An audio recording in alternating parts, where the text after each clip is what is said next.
ধানের মৌ মৌ গন্ধে উন্মাতাল হাওরের বাতাস। হবিগঞ্জের হাওরগুলোতে ধুম লেগেছে ধান কাটার। জেলায় এবার 1,23,572 হেক্টর জমিতে আবাদ হয়েছে বোরো ধান। প্রতিদিন সকাল থেকে রাত পর্যন্ত মাঠে কাজ করছেন কৃষক কৃষানীরা। পাশাপাশি 623টি হারভেস্টার মেশিনও ধান কাটছে মাঠে।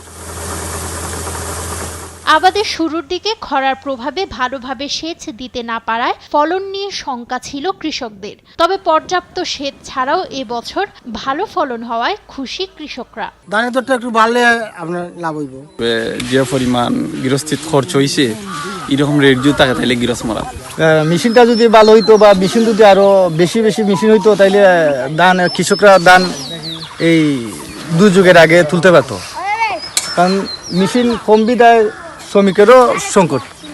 এদিকে কিশোরগঞ্জের হাওরের বুকে যত দূর চোখ যায় বিস্তৃত জলাভূমিতে ঢেউ খেলছে সোনালী ফসল, যা কেবল ঘরে তোলার অপেক্ষা। এবছর জেলায় বোরো ধান আবাদের লক্ষ্যমাত্রা নির্ধারণ করা হয়েছে 1,68,100 হেক্টর জমিতে। সেই লক্ষ্যমাত্রা ছাড়িয়ে আবাদ হয়েছে 1,68,115 হেক্টর জমিতে। তবে শেষ সময়ে ধানের দাম কমে যাওয়ায় দুশ্চিন্তায় কৃষকরা।